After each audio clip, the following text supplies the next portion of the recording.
Do we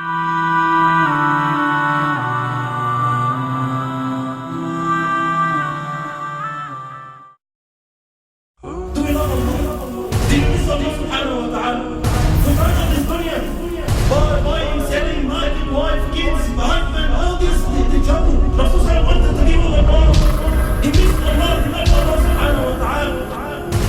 Do we love Allah? Do we love Allah?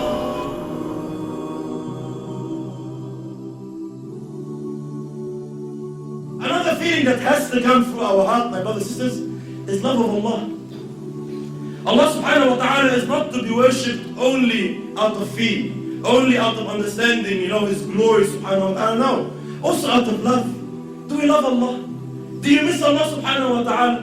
Don't you sometimes feel, Allahu Akbar, wallahi in dunya, in worldly relationships, you miss a friend, you pick up the phone and you call him. Say, Wallah, why are you calling, brother? Wallah, I miss you. Wallah, it's been a while, we didn't catch up. Let's go have a feed somewhere. SubhanAllah, we always have these feelings with human beings. Lovers, subhanAllah, a male and a female, a husband and a wife, Islamic environment, a husband and a wife.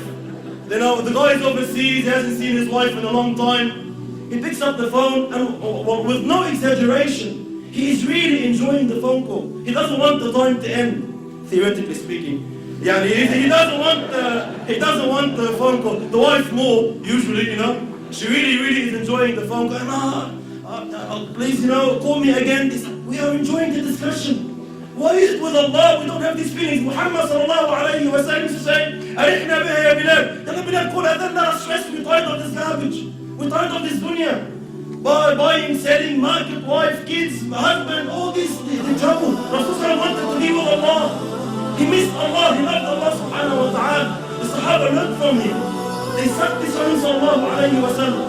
The story of Abdullah ibn Amr radiallahu ta'ala anhu, a young man, like many of the youth here, mashallah. A young man, in narrations, the difference between Abdullah ibn Amr's age and his father, Amr ibn al-As, was around 11 years. I know it sounds weird, but this was the tradition then. So Amr ibn al-As, his father, had his son when he was 11 years old. Abdullah ibn Amr. So they were like father and son, but there was only like an 11-year gap between them. So very, very, very close to one another. So Abdullah ibn Amr radiallahu anhu was a abid. He was a worshipper of Allah.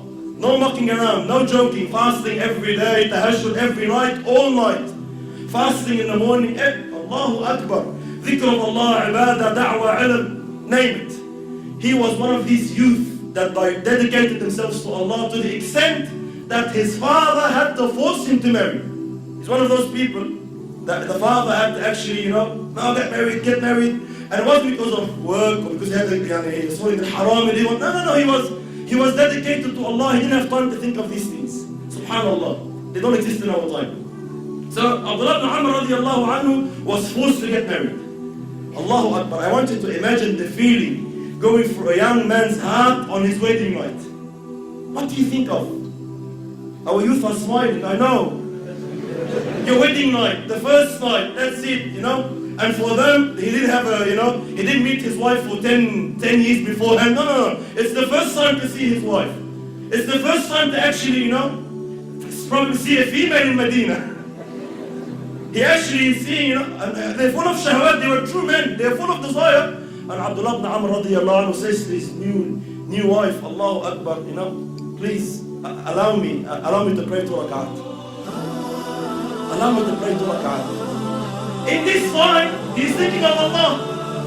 In that time, we pray. I don't want to speak about myself, but people that pray Isha on that night, they probably pray 5 rak'at, 3 rak'at. You can't think properly. Abdullah ibn Amr radiallahu anhu in this time is remembering Allah. He's focused on Allah, subhanAllah. He's there, emotion. He's saying, please allow me to pray. How can I spend the night? Not that. He wants to pray, salah. He starts praying and takes off. Forgets about his wife, forgets about his newlywed, mashallah, dressed up for him beside, He's praying until Adhan al-Fajr. He forgets his wife in the first wedding night till Fajr. And then Fajr time comes, he's not going to miss his fasting because he's newly married. No way! He goes, sorry, tomorrow, inshallah.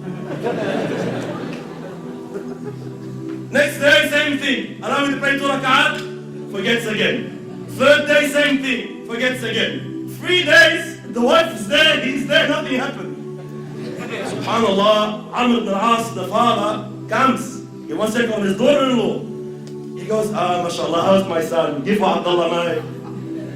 She goes, wallahi, ni'ma الزوج. What a man you've brought up, Allahu Akbar.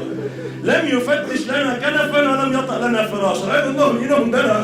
I'm still in bed waiting, nothing happened.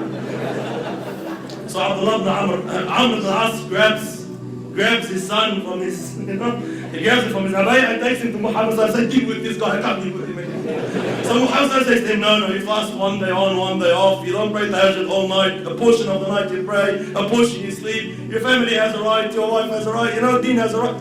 He gives him the balance. But look at them, forget about the story. The man forgot his wife because of salat. Have you ever forgot anything because of salat? Anything. Anything in your life. Did you forget anything in your life because of salat? We forget salat, yes. I mean salat, I don't know, ruku, sujood, 1 rak'ah, 2 rak'ah, yes. But did you ever forget something because of salat? Very, very rare. So my brothers and sisters, it's all about this love. If I love Allah, it's an opportunity. Allah is speaking to me. I'm talking to Allah subhanahu wa ta'ala. Take it, grasp it. How much time is left? Huh? No, Allahu Akbar. So subhanallah, it's these feelings, they have to go through the heart.